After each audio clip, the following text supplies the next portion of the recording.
KPCC ಕಚೇರಿ ಗಾಂಧಿನಗರ ವಿಧಾನಸಭಾ ಕ್ಷೇತ್ರದ ಶಾಸಕರಾದ ದಿನೇಶ್ ಗುಂಡೂರಾವ್ ಅವರಿಗೆ ಸಚಿವ ಸ್ಥಾನ ಕೈತಪ್ಪಿದ ಹಿನ್ನೆಲೆಯಲ್ಲಿ ಗಾಂಧಿನಗರ ವಿಧಾನಸಭಾ ಕ್ಷೇತ್ರದ ಕಾಂಗ್ರೆಸ್ ಮುಖಂಡರು, ಕಾರ್ಯಕರ್ತರು ಹಾಗೂ ಬ್ರಾಹ್ಮಣ ಸಮುದಾಯದ ಮುಖಂಡರಿಂದ ಪ್ರತಿಭಟನೆ.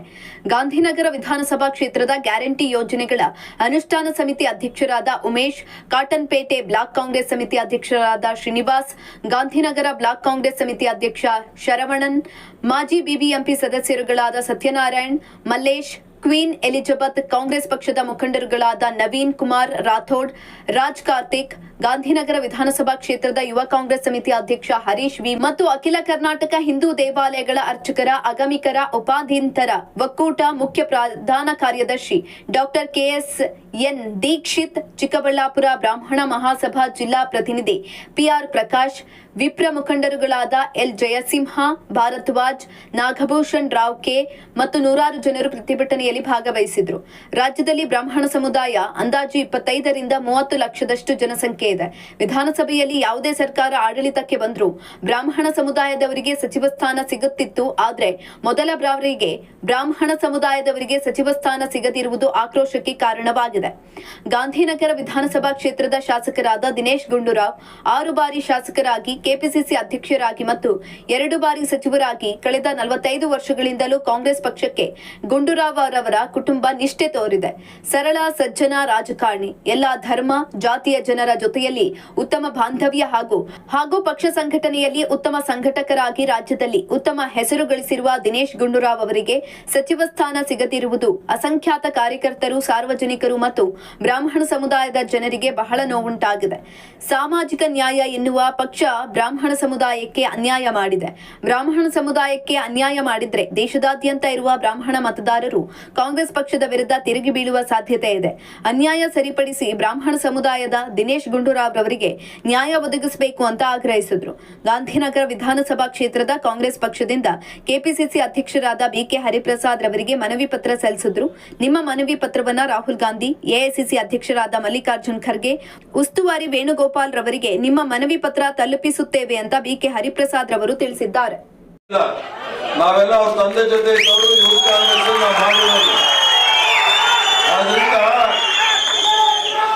ಈಗ ನಿಮಿಷ ಹೇಳೋದು ಕೇಳ್ರಿ.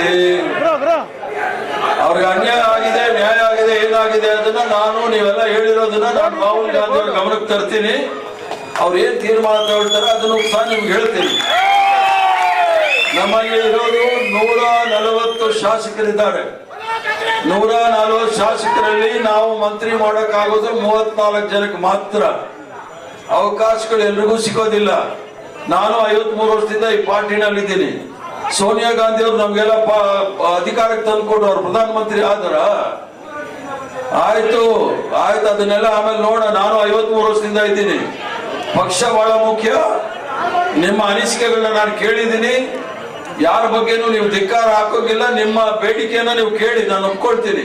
ನಿಮ್ಗೆ ಅನ್ಯಾಯ ಆಗಿದೆ, ಅದನ್ನ ನಾನು ಒಪ್ಕೊಳ್ತೀನಿ. ಆದ್ರೆ ಯಾರಿಗೂ ಧಿಕ್ಕಾರ ಹಾಕೋಗಿಲ್ಲ. ಇಲ್ಲಿ ಇದು ಕಾಂಗ್ರೆಸ್ ಪಕ್ಷದ ಕಚೇರಿ. ನೀವೇನೆಲ್ಲ ಹೇಳ್ತೀರಿ ಒಂದೊಂದು ಗಂಟೆ ಇಲ್ಲಿ ಬಂದು ಮಾತಾಡಿ ನಾನು ಕೇಳ್ತೀನಿ. ಆದ್ರಿಂದ ಗಾಂಧಿನಗರ ಅವರು ನಮ್ಗೆ ಒಂದು ಬೇಡಿಕೆನ ಮೆಮೊರಂಡಮ್ ಕೊಟ್ಟಿದ್ದಾರೆ.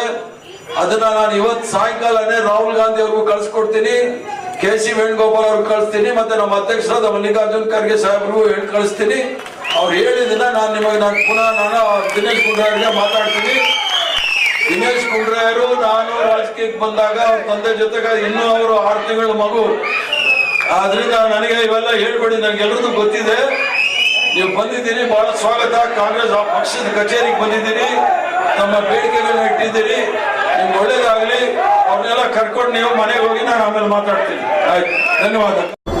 ಇವತ್ತು ನಮ್ಮ ಕಾಂಗ್ರೆಸ್ ಪಕ್ಷ ಒಂದು ಸೋಷಿಯಲ್ ಜಸ್ಟಿಸ್ ಮೇಲೆ ಭಾರಿ ನಂಬಿಕೆ ಇರೋ ಪಕ್ಷ. ಅದೇ ಥರ ನಾವೆಲ್ಲ ಕಾರ್ಯಕರ್ತರಾಗಲಿ, ನಮ್ಮ ಲೀಡರ್ಗಳಾಗಲಿ, ಗಾಂಧಿನಗರ ಕ್ಷೇತ್ರದ ಎಲ್ಲ ಜನತೆ ಆಗಲಿ, ನಾವೆಲ್ಲರೂ ಸಾಮಾನ್ಯ ಸೋಷಿಯಲ್ ಜಸ್ಟಿಸ್ ಮೇಲೆ ಭಾರಿ ನಂಬಿಕೆ ಇರೋ ವ್ಯಕ್ತಿಗಳು. ಅದಕ್ಕೆ ನಾವೆಲ್ಲರೂ ಇವತ್ತೊಂದು ನ್ಯಾಯ ದೊರಕಿಸಬೇಕು ನಮ್ಮ ದಿನೇಶ್ ಗುಂಡೂರಾವ್ ಸಾಹೇಬ್ರು. ಯಾಕಂದರೆ 6 ಬಾರಿ ಅವರು MLA ಆಗಿದ್ದಾರೆ, ಕೆಪಿಸಿಸಿ ಅಧ್ಯಕ್ಷರಾಗಿದ್ದಾರೆ, 2 ಬಾರಿ ಮಿನಿಸ್ಟರ್ ಆಗಿದ್ದಾರೆ. ಇಂಥ ಒಂದು ವ್ಯಕ್ತಿ, ಮತ್ತು ಅವರು ಯಾರಿಗೂ ಯಾವತ್ತೂ ದ್ವೇಷ ಮಾಡಿ ಮಾತಾಡೋ ರಾಜಕಾರಣಿ ಇಲ್ಲ. ಇಡೀ ರಾಜ್ಯಕ್ಕೆ ಮತ್ತು ಇಡೀ ನಮ್ಮ ಎಲ್ಲ ಭಾರತಕ್ಕೆಲ್ಲ ಗೊತ್ತಿರೋ ವ್ಯಕ್ತಿ. ಪೊಲಿಟಿಷಿಯನ್ ಯಾರಂದರೆ ದಿನೇಶ್ ಗುಂಡೂರಾವ್ ಸಾಹೇಬರು ನಮ್ಮ ಕರ್ನಾಟಕ ರಾಜ್ಯದಿಂದ ಅವ್ರಿಗೆ ಸೂಕ್ತವಾಗಿ ಒಂದು ಆರೋಗ್ಯ ಸಚಿವರಾಗಿದ್ದು ಎಷ್ಟು ಚೆನ್ನಾಗಿ ಕಾರ್ಯನಿರ್ವಹಿಸ್ತಾರೆ ನಿಮ್ಮ ಮಾಧ್ಯಮಕ್ಕೆಲ್ಲ ಗೊತ್ತಿದೆ. ಅವ್ರಿಗೆ ಇವಾಗ ಏನಕ್ಕೆ ಅವ್ರಿಗೆ ಒಂದು ಮಿನಿಸ್ಟರ್ಶಿಪ್ ಯಾಕೆ ಕೊಟ್ಟಿಲ್ಲ ಅನ್ನೋದು ನಮ್ಮೆಲ್ಲರ ಒಂದು ಆದೇಶ. ಮತ್ತು ನಾವು ಅವ್ರಿಗೆ ಯಾಕೆ ಮಿನಿಸ್ಟರ್ಶಿಪ್ ಕೊಡಬಾರ್ದು ಅನ್ನೋದು ಅದು ಒಂದು ರೀಸನ್ ನಮಗೆ ಬೇಕಾಗಿತ್ತು. ಅದಕ್ಕೆ ನಾವೆಲ್ಲರೂ ಸೇರಿ ನಾವು ನಮ್ಮ ಅಧ್ಯಕ್ಷರಾದ KPCC ಅಧ್ಯಕ್ಷರಾದ ಹರಿಪ್ರಸಾದ್ ಸಾಹೇಬ್ರಿಗೆ ಬಂದು ಒಂದು ಮನವಿಯನ್ನು ಕೊಟ್ಟು ನಮ್ಮ 2 ಬ್ಲಾಕ್ ಪ್ರೆಸಿಡೆಂಟ್ ಸರವಣ ಮತ್ತು ಶ್ರೀನಿವಾಸ್ ಮೂರ್ತಿ ಅವರು ಮತ್ತು ನಮ್ಮೆಲ್ಲ ಕಾರ್ಯಕರ್ತರು ಲೀಡರ್ಗಳು ಎಲ್ಲ ಸೇರಿ ಬಂದು ಒಂದು ಮನವಿ ಕೊಟ್ಟು ಅವರು ಅದಕ್ಕೆ ಡೆಲ್ಲಿಗೆ ನಾನು ಕಳಿಸಿ AICC ಕಳಿಸಿ ಅದಕ್ಕೆ ಏನಂತ ನಾವು ಅದಕ್ಕೊಂದು ವಿಚಾರ ತಿಳಿಸಿ ನಾವು ಅದಕ್ಕೆ ಏನು ಸೂಕ್ಷ್ಮವಾಗಿ ಅದಕ್ಕೆ ಒಂದು ರೀಸನ್ ಕೊಡ್ತೀವಿ ಅಂತ ಹೇಳಿದ್ದಾರೆ. ಖಂಡಿತ ಇದೆ. ಇನ್ನೂ ಒಂದು 4 ಪೋಸ್ಟ್ ಏನೋ ಬಾಕಿ ಇದೆ. ಮತ್ತೊಂದು ಏನಂತಂದರೆ ಬ್ರಾಹ್ಮಣ ಸಮುದಾಯದಿಂದ ಯಾರಿಗೂ ಕೊಟ್ಟಿಲ್ಲ ಕರ್ನಾಟಕದಲ್ಲಿ. ಹಾಗಾಗಿ ದಿನೇಶ್ ಗುಂಡೂರಾವ್ ಹೆಂಗಿದ್ದಾರೆ ಈಗಾಗಲೇ ಕೆಲಸ ಮಾಡಿ ತೋರಿಸ್ಕೊಟ್ಟಿದ್ದಾರೆ, ಸಚಿವರಾಗಿ ಇಂಥ ಕಾರ್ಯ ಮಾಡಬೇಕು ಅಂತ. ಹಾಗೂ ಕರ್ನಾಟಕ ಪ್ರದೇಶ ಅಧ್ಯಕ್ಷರಾಗಿಯೂ ಕೆಲಸ ಮಾಡಿದ್ದಾರೆ, ಹಾಗೂ ಹೊರ ರಾಜ್ಯಗಳ ಉಸ್ತುವಾರಿಯಾಗಿಯೂ ಕೆಲಸ ಮಾಡಿದ್ದಾರೆ. ಸಾಕಷ್ಟು ಅನುಭವ ಇದೆ. ಸತತವಾಗಿ ಅವರು ಸಚಿವರ ಸಂದರ್ಭದಲ್ಲಿ ಸತತವಾಗಿ ಆರೋಗ್ಯ ಸಚಿವಾಲಯನ ನಿರ್ವಹಿಸಿದ್ದಾರೆ. ಹಾಗಾಗಿ ಅವರಿಗೆ ಮತ್ತೆ ಯಾವುದೇ ಹುದ್ದೆ ಕೊಟ್ಟರೂ ನಿಭಾಯಿಸೋ ಅನ್ನೋ ಭರವಸೆ ನಮ್ಮ ಕ್ಷೇತ್ರ ಪರವಾಗಿ, ನಮ್ಮ ಕರ್ನಾಟಕ ರಾಜ್ಯದ ಪರವಾಗಿ ನಾವು ಭರವಸೆ ಸರ್ಕಾರಕ್ಕೆ ಕೊಡ್ತೀವಿ. ಈಗಾಗಲೇ ತಮಗೆಲ್ಲ ತಿಳಿದಿದೆ ಏನು ನಮ್ಮ ದಿನೇಶ್ ಗುಂಡೂರಾವ್ ಅವರು ಯಾವ ರೀತಿ ಪಕ್ಷದ ಸಂಘಟನೆಯಲ್ಲಿ ಕೆಲಸ ಮಾಡಿದ್ದಾರೆ, ಯಾವ ರೀತಿ ನಮ್ಮ ಸರ್ಕಾರ ಕೊಟ್ಟಂಥ ಜವಾಬ್ದಾರಿಯನ್ನು ನಿಭಾಯಿಸಿದ್ದಾರೆ ಅಂತ. ಈಗ ಕಾಂಗ್ರೆಸ್ ಪಕ್ಷದಲ್ಲಿ ಅವರೇನು ಮುಖ್ಯಮಂತ್ರಿ ಮಗ ಆಗಿದ್ದರೂ ಸಹ ಅವ್ರು ಡೈರೆಕ್ಟಾಗಿ ರಾಜಕೀಯಕ್ಕೆ ಬಂದು ಡೈರೆಕ್ಟಾಗಿ ಪೋಸ್ಟ್ ತೊಗೊಂಡಿಲ್ಲ ಅಥವಾ MLA ಆಗಿಲ್ಲ. ಪಕ್ಷದಲ್ಲಿ ಕೆಳಮಟ್ಟದಿಂದ ದುಡ್ಕೊಂಡ್ಬಂದು ಒಂದು ಯೂತ್ ಕಾಂಗ್ರೆಸ್ನ ಜನರಲ್ ಸೆಕ್ರೆಟರಿ ಆಗಿದ್ದು, ನಂತರ ಯೂತ್ ಕಾಂಗ್ರೆಸ್ನ ರಾಜ್ಯ ಅಧ್ಯಕ್ಷರಾಗಿ, ಆಮೇಲೆ ಜಿಲ್ಲಾ ಕಾಂಗ್ರೆಸ್ನ ಅಧ್ಯಕ್ಷರಾಗಿ, ಆಮೇಲೆ ಪ್ರದೇಶ್ ಕಾಂಗ್ರೆಸ್ಸಿನ ಉಪಾಧ್ಯಕ್ಷರಾಗಿ, ನಂತರ ಅಧ್ಯಕ್ಷರಾಗಿ, ಅಖಿಲ ಭಾರತ ಕಾಂಗ್ರೆಸ್ ಪಕ್ಷದ ಕಾರ್ಯದರ್ಶಿಯಾಗಿ ಇಷ್ಟು ಪಕ್ಷದ ಕೆಲಸಗಳನ್ನು ಬೇರೆ ಬೇರೆ ರಾಜ್ಯಗಳಲ್ಲಿ ಹೋಗಿ ಅವರು ಮಾಡಿಕೊಂಡು ಪಕ್ಷದ ನಿಷ್ಠೆಯಿಂದ ಕೆಲಸನ ಮಾಡಿಕೊಂಡು ಬಂದಿದ್ದಾರೆ. ಅದಾದಮೇಲೆ ತಮಗೆಲ್ರಿಗೂ ಗೊತ್ತು ಏನು ನಮ್ಮ ಅನ್ನಭಾಗ್ಯ ಅಂತ ಒಂದು ಕಾರ್ಯಕ್ರಮನ ತಂದರು. ಅದು ಮಾನ್ಯ ಸಿದ್ದರಾಮಯ್ಯ ಸಾಹೇಬರು ಅದರ ಉಸ್ತುವಾರಿಯನ್ನು ಕ್ಯಾಪ್ಟನ್ಶಿಪ್ನ ತೊಗೊಂಡು ಮುಂದೆ ಎತ್ಕೊಂಡು ಹೋದವರು ನಮ್ಮ ದಿನೇಶ್ ಗುಂಡೂರಾವ್ ಸಾಹೇಬರು. ಇವತ್ತಿಗೂ ಸಹ ರಾಜ್ಯಾದ್ಯಂತ ಆ ಕಾರ್ಯಕ್ರಮ ಇದೆ. ವಿಶ್ವಸಂಸ್ಥೆಯಲ್ಲಿ ಅದನ್ನು ಹೊಗಳಿದ್ದಾರೆ, ಅದಕ್ಕೆ ಪುರಸ್ಕಾರ, ಅದಕ್ಕೆ ಒಳ್ಳೆ ರೀತಿಯಾದಂಥ ಅದಕ್ಕೆ ಹೆಸರುಗಳನ್ನ ಕೊಟ್ಟಿದ್ದಾರೆ. ಆಮೇಲೆ ಯಾವ ರೀತಿ ನೀವು ಮಾಡಿದಿರಾ ಹೇಳಿ ಅಂತ ಬಿಟ್ಟು ಕೇಳಿದ್ದಾರೆ. ಅಂಥ ಒಂದು ಮಟ್ಟದಲ್ಲಿ ಕಾರ್ಯಕ್ರಮಗಳನ್ನ ಕೊಟ್ಟವ್ರೆ. ಅದಾದಮೇಲೆ ಆರೋಗ್ಯ ಕ್ಷೇತ್ರದಲ್ಲಿ ತಾವೆಲ್ಲ ನೋಡಿರ್ಬೋದು ಎಂಥ ಒಂದು ಕ್ರಾಂತಿಯನ್ನು ಇಲ್ಲಿ ಮಾಡಿದ್ದಾರೆ ಅಂತ ಹೇಳ್ಬಿಟ್ಟು ಅಷ್ಟೊಂದು ಒಳ್ಳೆ ಕೆಲಸಗಳನ್ನ ಮಾಡ್ಕೊಂಬಂದಮೇಲೆ ಅವ್ರಿಗೆ ಕೊಡಬೇಕಾಯ್ತು. ಯಾಕಂದರೆ 6ನೇ ಸಲ ಅವರು ಗಾಂಧಿನಗರ ವಿಧಾನಸಭಾ ಕ್ಷೇತ್ರದಿಂದ ಯಾವುದೇ ಒಂದು ಜಾತಿ ಓಟನ್ನ ಇಟ್ಕೊಂಡು ಅವ್ರು ಗೆದ್ದು ಬಂತವರಲ್ಲ.